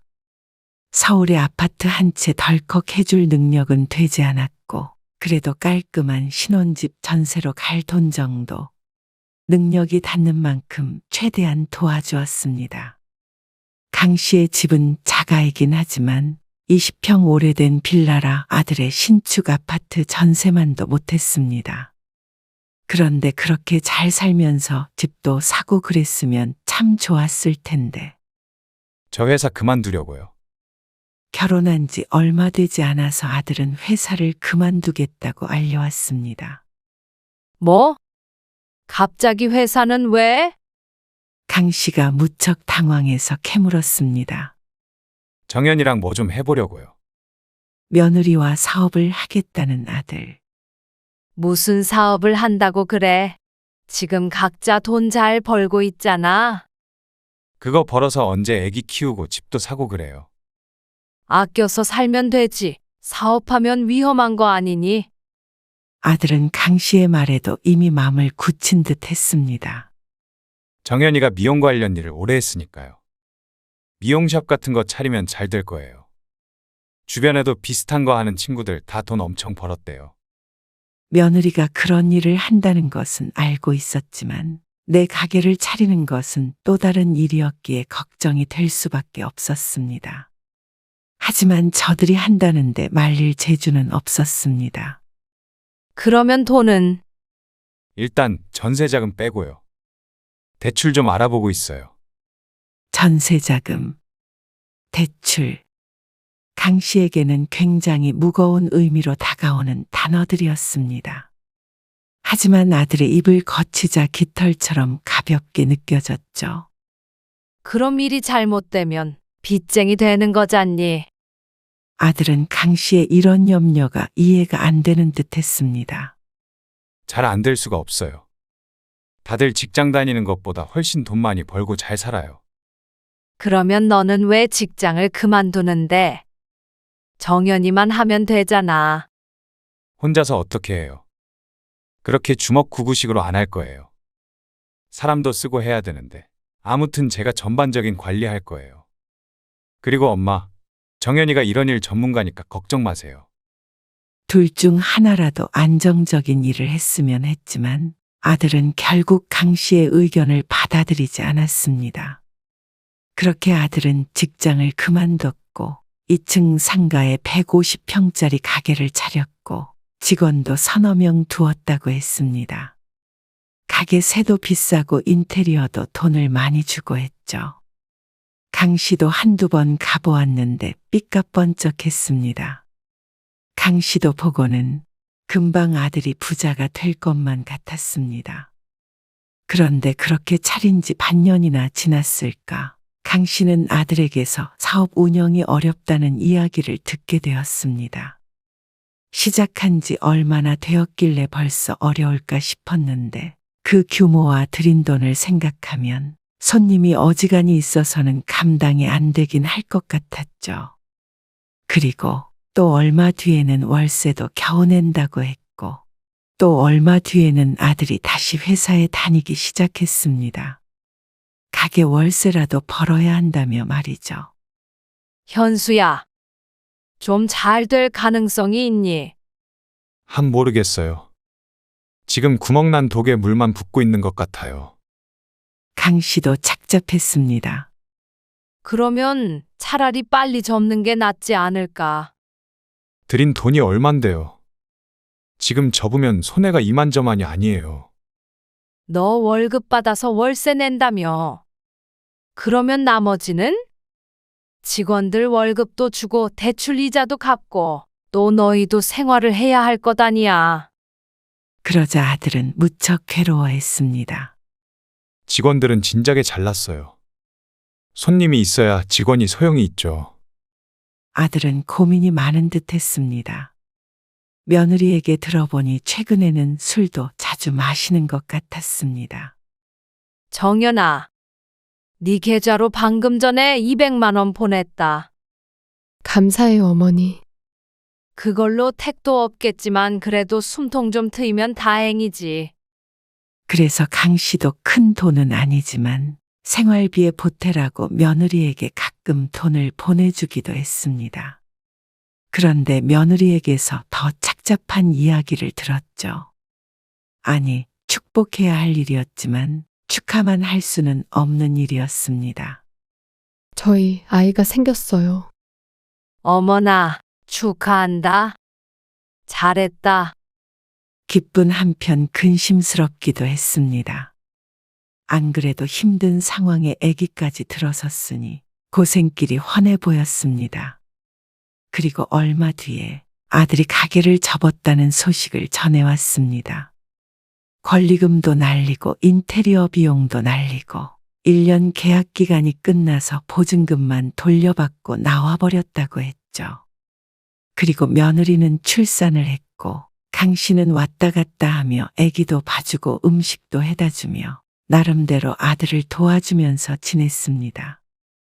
그리고 손자가 태어난 지 8개월쯤 되었을 때 어느 날 아들에게서 전화가 왔습니다. 이 연락 한 통으로 강 씨의 남은 인생이 바뀌었다고 봐도 무방했습니다. 이날을 두고두고 후회하게 되었죠. 엄마, 상의 드릴 게 있어서요. 조심스럽게 꺼낸 말에 강 씨의 심장이 덜컥 내려앉았습니다. 무언가 안 좋은 이야기가 나올까봐 두려웠죠. 저희 엄마 집에 들어가서 좀 살까 봐요. 두려움이 현실이 됐습니다. 우리 집에? 애엄마도 지금 애 보느라고 일하기도 힘들고요. 빚 갚고 월세 내기 너무 부담스러워요.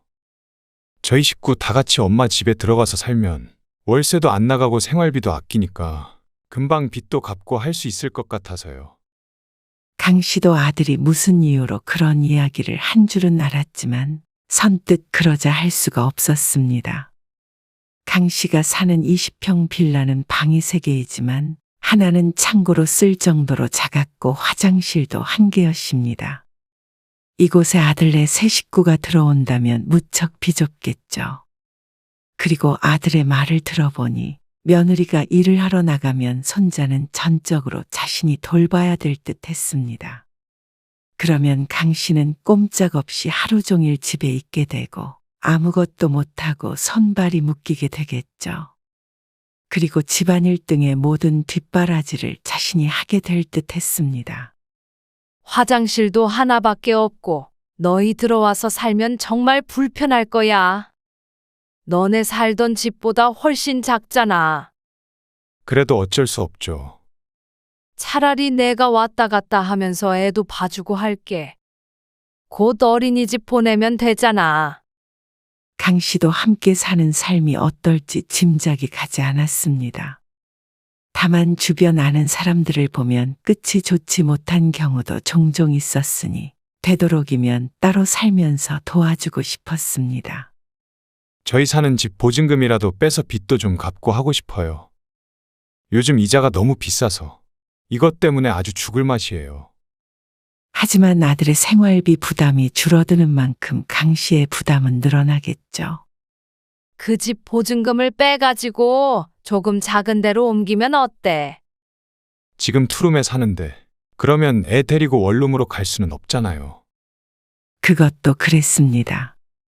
강 씨도 그저 혼자 먹고 살 만한 거지 아들네까지 건사할 여력이 되지는 않았지만 상황이 이런데 어떻게 그냥 내버려 둘 수 있을까요? 머릿속에서는 치열한 고민이 되었지만 그래도 결국엔 아들의 뜻대로 될 것임을 짐작했습니다. 그럼 너희 셋이 우리 집에 들어와서 산다고. 아, 아니요. 초코랑 밀크도요. 뭐? 강아지들도 말이야. 강 씨가 화들짝 놀랐습니다. 애기 봐주러 집도 드나들고 했으니 강아지를 키운다는 건 알고 있었지만 그 강아지들도 몽땅 데리고 강신의 집으로 들어오려고 할 줄은 몰랐습니다. 아니, 그러면 키우던 강아지들을 놓고 가요? 아들은 황당하다는 듯이 물었습니다. 한 마리도 아니고 2마리잖아.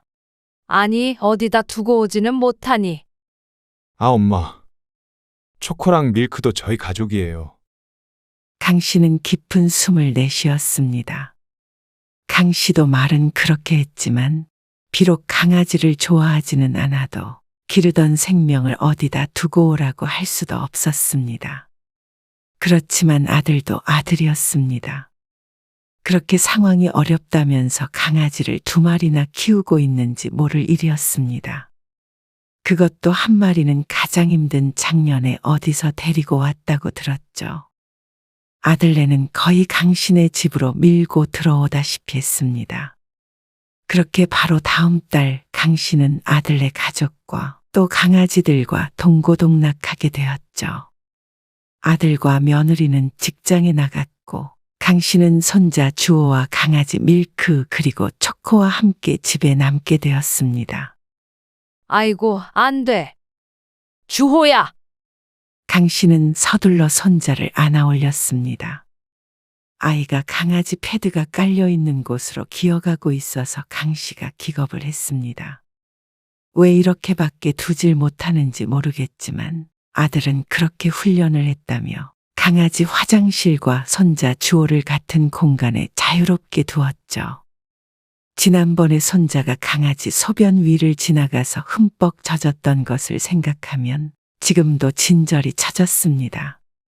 어린 손자 밥대 챙기고 재우고 씻기고 하랴. 강아지들 밥 챙기고 똥 치우고 오줌 치우고 하랴. 강씨는 눈코 뜰 새 없이 바빴습니다.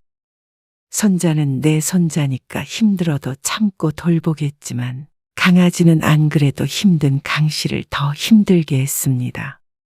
아이고, 허리야. 쪼그리고 앉아서 강아지 패드를 갈고 있는데 손자가 울어댔습니다. 손자도 오줌을 쌌는지 아고.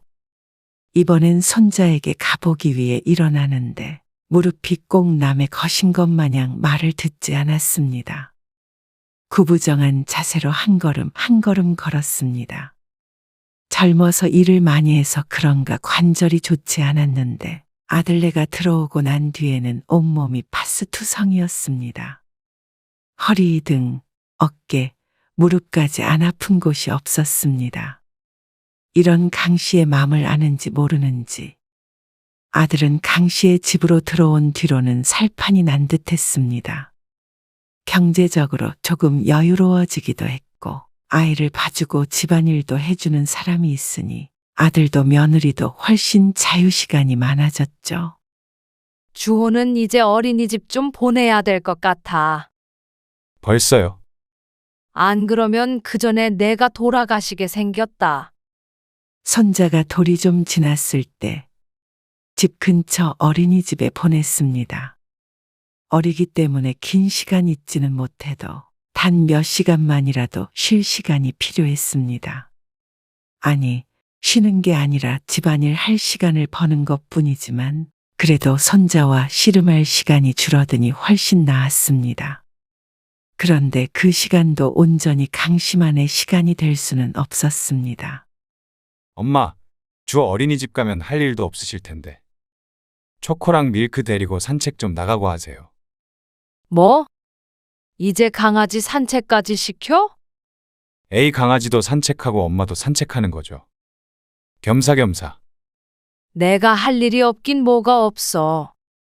빨래하고 설거지하고 밥하고 청소하고 하루가 부족해. 너희도 이제 좀 여유 생겼으면 주말이라도 좀 도와. 그러자 아들은 웃으며 말했습니다. 대신 돈 벌어오잖아요. 누가 들으면 돈 벌어다가 다 강씨에게 주는 줄 알 듯 했습니다. 최소한의 생활비만 주면서 말이죠. 돈은 너희 좋으라고 버는 거고 퇴근해서도 강아지 똥 한 번 안 치우고 말이야. 강씨도 불만이 없을 수가 없었습니다. 모든 걸 강씨가 도맡아 하니까 아들 며느리는 그게 이미 당연한 게 되어서 집에서는 손 하나 까딱 안 하고 살았습니다. 오죽했으면 애 좀 보라며 아들 며느리를 강씨가 닥달할 정도였습니다. 그런데도 아들은 주말에는 애기 맡기고 며느리만 둘이 외출하는 날도 늘었죠. 아이고, 그래. 숨통 틀고 또 필요하겠지. 강씨는 되도록이면 아들에게 잔소리하지 않기 위해서 노력했습니다. 이것저것 지적하면 한도 끝도 없겠지만 안 그래도 힘든 결정에서 합가한 아들이 마음에 상처받을까 싶어서였죠. 그렇게 동거 생활이 1년 정도가 되니 아들은 이 상황이 더 이상 힘들지 않은 듯 했습니다. 요즘엔 돈도 전보다 편히 쓰는 것 같았습니다. 돈이야 자기들이 벌어서 자기들이 쓰는 거니까 간섭할 문제는 아니겠지만 최근에는 도를 지나친 듯 보이기도 했습니다. 차를 한 대 더 살까 봐요. 차는 왜? 정연이 출퇴근할 때도 가끔 필요하고 저 없을 때 어디 갈 때도 있으면 좋잖아요. 하지만 강 씨가 봤을 때는 굳이 필요하지 않아 보였습니다. 지하철이나 버스 타고 다니면 되는데 굳이 집에 차가 2대나 필요할 것 같지 않았죠. 손자의 어린이집도 집 바로 근처라 걸어 다녔습니다. 초등학생이나 돼야 차가 1대 더 필요할 수도 있겠지만 적어도 지금 그게 꼭 필요한가는 의문이었죠. 그게 아니라 이번에 새로 나온 차가 있는데 할인을 많이 하길래요. 그거 제가 쓰고 제가 타던 차는 애엄마 주려고 했죠. 듣고 보니 굳이 필요하진 않지만 새 차를 갖고 싶은 듯 했습니다. 한숨이 나왔습니다. 정말 잔소리하고 싶지 않지만 아들의 철없는 말에 한 소리 하지 않을 수가 없었습니다. 그거는 나중에 사도 되잖냐. 아니, 지금 사면 할인을 많이 해준다길래요. 아까운 기회 같아서. 그래도 지금 그럴 때는 아니잖아. 그러자 아들이 발끈했습니다. 그럴 때가 아니긴요. 앞으로 월세 나갈 일도 없고 생활비도 확 줄었는데 저희도 이제 좀 여유롭게 살면 좋잖아요. 참 아무것도 모르는 소리였습니다. 너희가 주는 생활비로 우리 지금 몇 식구야? 4식구에다가 강아지까지.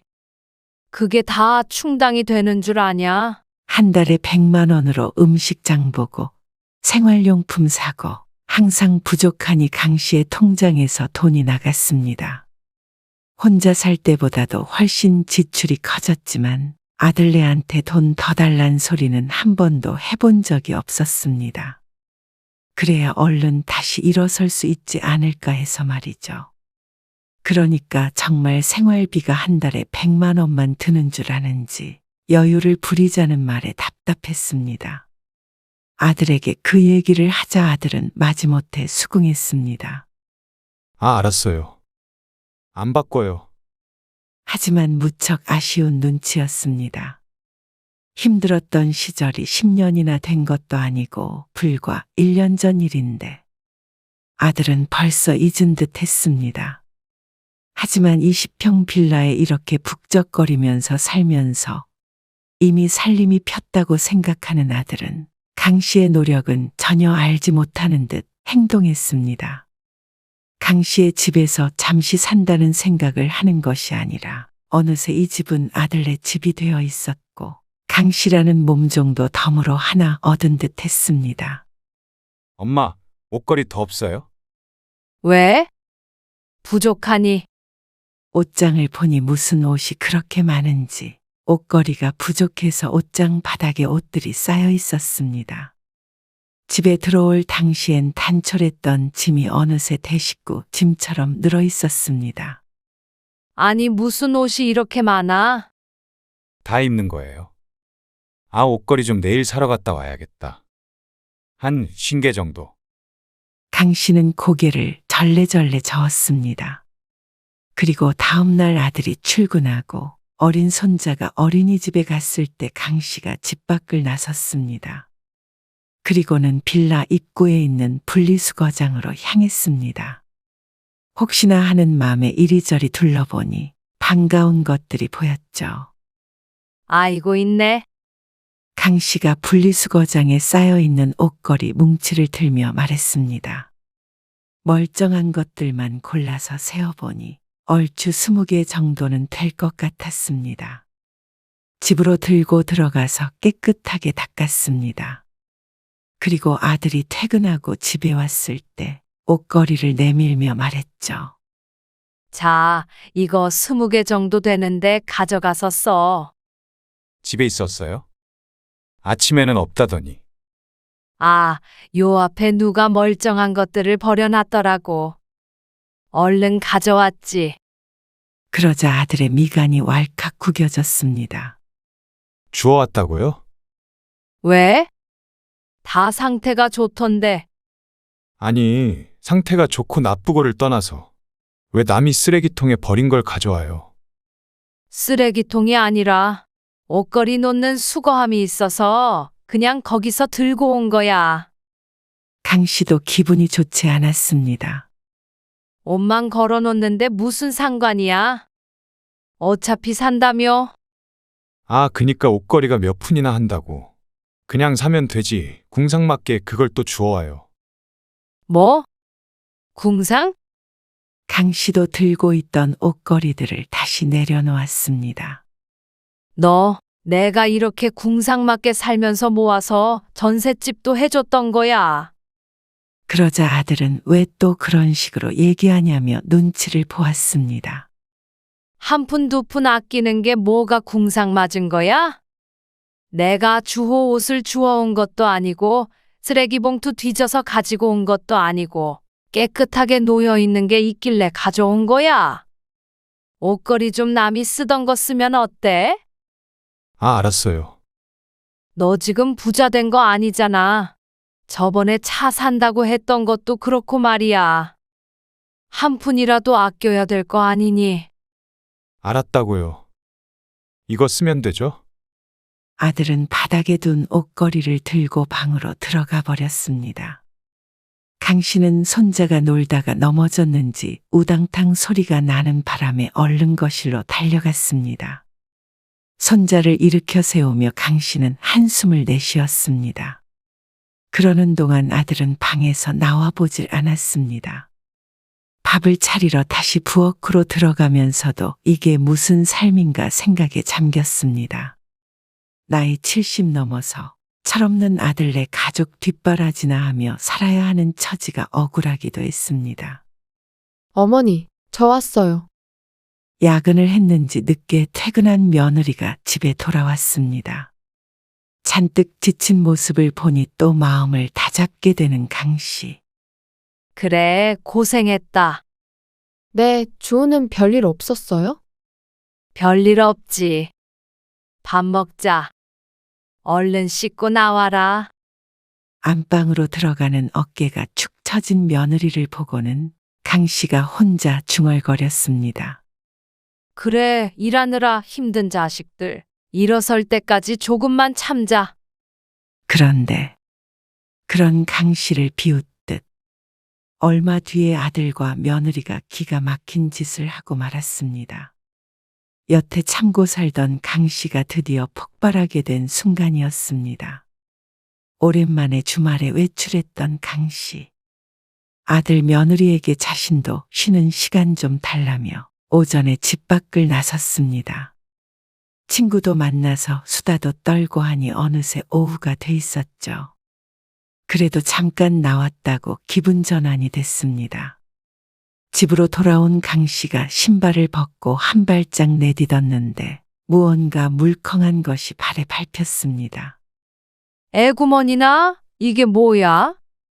발을 떼보니 개똥이 뭉개져 있었습니다.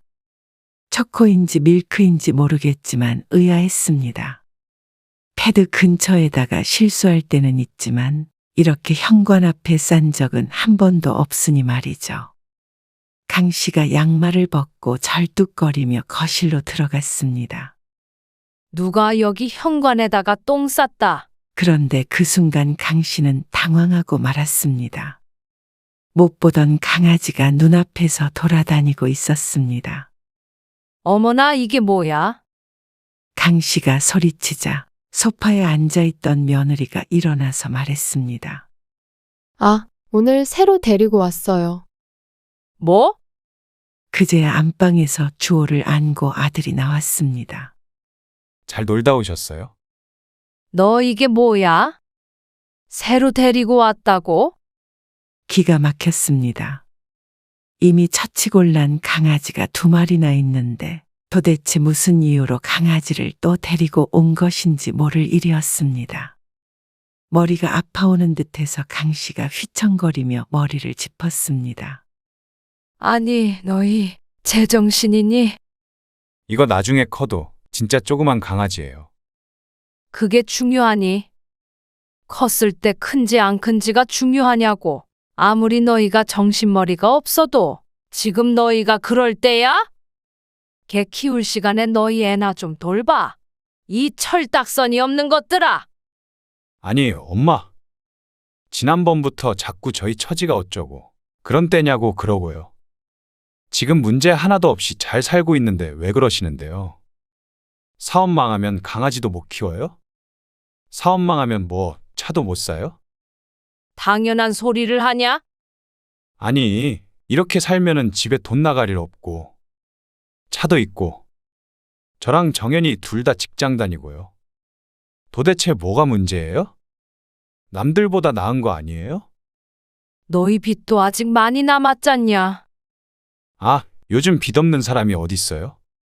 집 살 때도 다 빚져서 사잖아요. 그거랑 같냐? 너희는 엄마 1, 2년 사이에 폭삭 늙은 건 안 보이니? 그러자 아들이 이해가 안 된다는 듯 대꾸했습니다.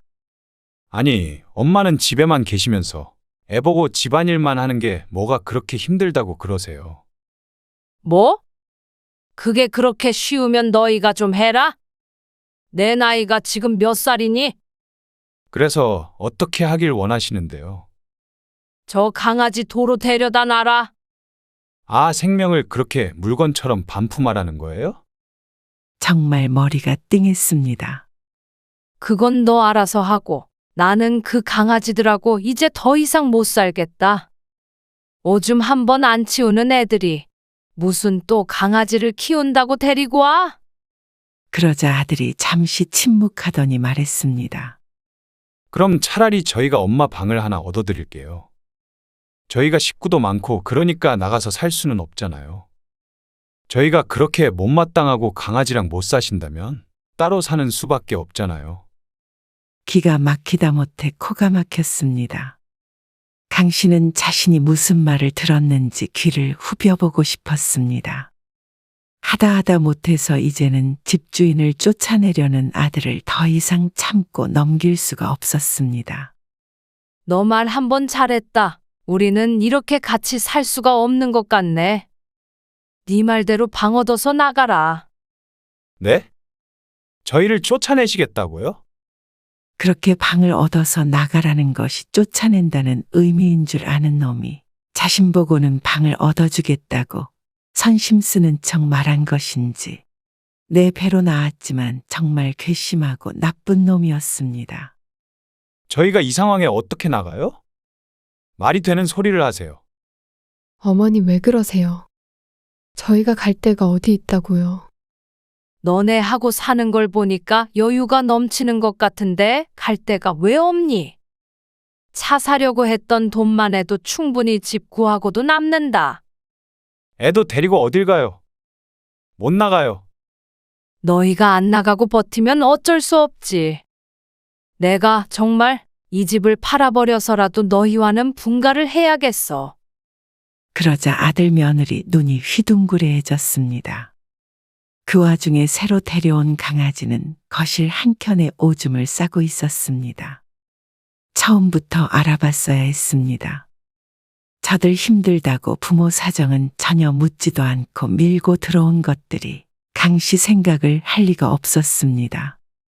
그리고 돈 아까운 줄 모르고 이렇게 살다가는 언젠간 이 집마저도 홀랑 날려먹을 것 같았습니다. 아들은 상황을 헤쳐나가려는 생각은 별로 없고 공짜로 집이 생겼다는 것에 심취해 있는 듯 했습니다. 이래서는 아들에게도 강 씨에게도 좋을 게 하나도 없는 것 같았습니다. 너희 따로 살면서 강아지를 키우든 차를 바꾸든 알아서 해.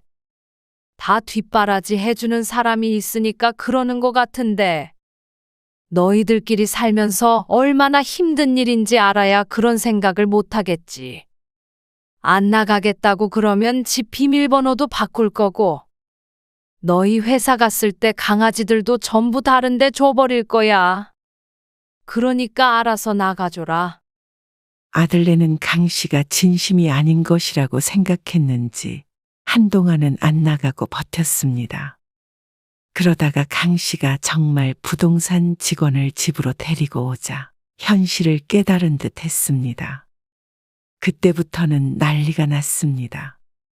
싸우기도 하고 매달리기도 하며 강 씨의 마음을 돌리기 위해서 노력했습니다. 하지만 강 씨도 2번 실수는 하고 싶지 않았습니다. 너희 지금 니네 발로 나가면 월세집 구할 보증금은 조금 보태줄게. 근데 안 나가면 그때 말했던 것처럼 너희 짐 다 빼버리고 집 팔아버리고 사라져버릴 테니까. 보증금이라도 조금 받으려면 잘 생각하는 게 좋을 거야. 그러자 한 달쯤 뒤에 아들네 가족은 강 씨네 집에서 방을 뺐습니다. 나가면서도 원망 어린 말을 내뱉었지만 강 씨도 그게 아들을 위해서도 잘한 결정이라고 굳게 믿었습니다. 한 가정을 책임져야 할 가장이 저렇게 대책 없이 살도록 내버려 둘 수가 없었습니다. 당장은 조금 고생할 수도 있겠지만 그게 인생에 있어서 피가 되고 살이 될 것이었습니다. 어차피 아들은 아이도 어린이집에 보내니 맞벌이 하면서도 충분히 살 수 있었습니다. 정신 차리고 살면 오히려 나가 사는 게 씀씀이를 줄이는 길이고 그래야 빚도 천천히 갚을 수 있겠죠. 또 지지고 볶으며 살아봐야 아들 며느리의 정신이 똑바로 돌아올 듯 했습니다. 그리고 아들도 아들이지만 자신도 노후를 생각하자면 내 살 길은 스스로 찾아야 했습니다. 아들이 나간 집이 30-40평 아파트처럼 넓게 느껴졌습니다. 마음이 편한 것은 아니었지만 이것도 곧 적응이 될 것입니다. 아들네 내보내는데 보증금 줄 돈은 조금 썼어도 원래의 생활로 돌아온 지금이 무척이나 값지게 느껴졌습니다.